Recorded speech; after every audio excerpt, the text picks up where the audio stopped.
इज़्ज़त माफ़ वज़ीर आज़म जनाब नरेंद्र मोदी साहब, इज़्ज़त माफ़ रेल मिनिस्टर जनाब अश्विनी वैष्णव साहब, इज़्ज़त माफ़ लेफ्टिनेंट गवर्नर जम्मू कश्मीर जनाब मनोज सिन्हा साहब, इज़्ज़त माफ़ MOS PMO doctor Jitendra Singh साहब, इज़्ज़त माफ़ MOS रेलवेज़ जनाब सोमन्ना साहब, इज़्ज़त माफ़ डिप्टी CM जम्मू कश्मीर जनाब सुरेंद्र चौधरी साहब, इज़्ज़त माफ़ मेंबर पार्लियामेंट जुगल किशोर साहब, इज़्ज़त माफ़ leader of opposition JNK assembly Sunil Sharma साहब, यहाँ पे आए हुए भाइयों बहनों बुज़ुर्गों, वज़ीर आज़म साहब, इसको किस्मत कहिए, मुकद्दर कहिए, बीच बीच में जब कभी रेल के कोई बड़े प्रोग्राम हुए तो कहीं ना कहीं मेरी खुशकिस्मती रही है कि उनके साथ मुझे जुड़ने का मौका मिला। पहली बार जब अनंतनाग रेल स्टेशन का इनॉग्रेशन हुआ उसमें, जब बानिहाल रेल टनल खुला उसमें, और मेरी शायद पहली हुकूमत का आखिरी प्रोग्राम ठीक इसी जगह आपके साथ 2014 में। और इत्तेफाक की बात यह है वज़ीर आज़म साहब कि उस प्रोग्राम में 4 लोग शामिल थे, 4 आज भी इस स्टेज पे आपके साथ बैठे हैं। आप उस वक्त पहली मर्तबा वज़ीर आज़म बने थे, इलेक्शन के ठीक बाद आप यहाँ आए और आपने माता की कृपा से यहाँ कटरा रेलवे स्टेशन का इनॉग्रेशन किया। उसके बाद लगातार 3 बार इलेक्शन जीत के आप वज़ीर आज़म इस मुल्क के बने रहे।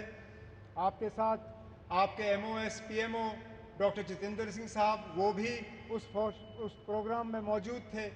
यहाँ तक कि हमारे माननीय लेफ्टिनेंट गवर्नर साहब मनोज सिन्हा साहब उस वक्त MOS रेलवेज़ की जिम्मेदारी संभाले हुए थे जब यहाँ कटरा रेलवे स्टेशन का इनॉग्रेशन हुआ। और ख़ुद मैं वज़ीर आला के तौर पे मनोज सिन्हा साहब की अगर आप देखें तो माता की कृपा से प्रमोशन हुआ, मेरी अगर आप माने तो थोड़ा सा डिमोशन हुआ। मैं रियासत का वज़ीर आला था, अब UT का वज़ीर आला हूँ, लेकिन मान के चल रहा हूँ कि इसको दुरुस्त होने में अब ज़्यादा देर नहीं लगेगा और आप ही के हाथों जो है दोबारा जम्मू कश्मीर को जो है रियासत का दर्जा हासिल होगा।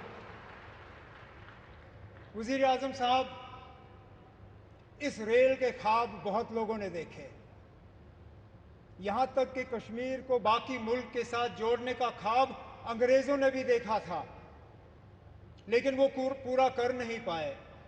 उनका ख्वाब था कि उड़ी झेलम के किनारे जो है वो रेल लाके कश्मीर को बाकी मुल्क के साथ जोड़ें, लेकिन आज जो अंग्रेज़ पूरा नहीं कर पाए वो आपके हाथों पूरा हुआ और जम्मू कश्मीर, कश्मीर की वादी को बाकी मुल्क के साथ जोड़ दिया गया।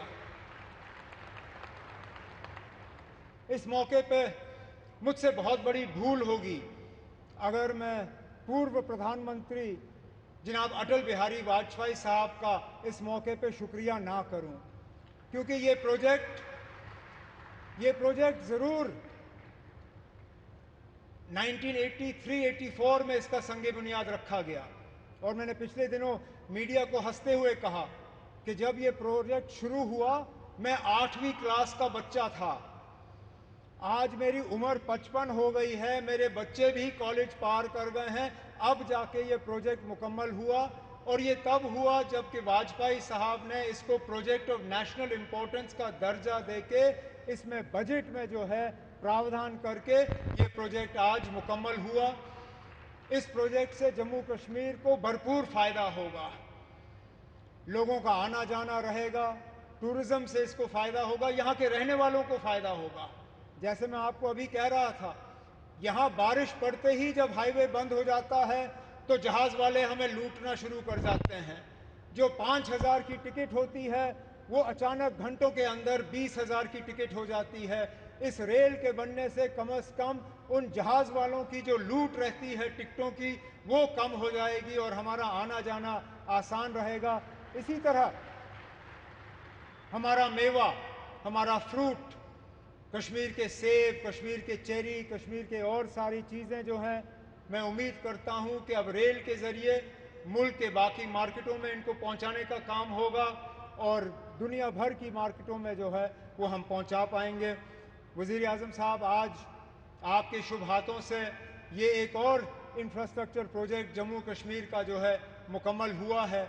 इसी तरह के कई और प्रोजेक्ट्स जो हैं वो तेज़ी से आगे बढ़ रहे हैं, चाहे जम्मू का रिंग रोड हो, चाहे श्रीनगर का रिंग रोड हो, चाहे दिल्ली अमृतसर कटरा का एक्सप्रेसवे हो, चाहे जम्मू श्रीनगर 4 लेनिंग हाईवे का काम हो, जम्मू एयरपोर्ट के एक्सपेंशन का काम, श्रीनगर एयरपोर्ट के एक्सपेंशन का काम, जम्मू ये रेलवे के नेटवर्क का एक्सपेंशन, इन सब चीज़ों को जो है तेज़ी से मुकम्मल करके हमारा पूरा इरादा है और हमारी मुकम्मल कोशिश है कि जो विकसित जम्मू कश्मीर, विकसित भारत का जो आपने नारा दिया है, उसको पूरा रंग भर के हम मुकम्मल करके यहाँ के लोगों के हवाले कर लेंगे। लेकिन आज इस मौके पे जम्मू कश्मीर के लोगों की तरफ से वज़ीर आज़म साहब, मैं आपका दिल की गहराइयों से इस मौके पे शुक्रिया और मुबारकबाद करता हूँ। बहुत बहुत शुक्रिया।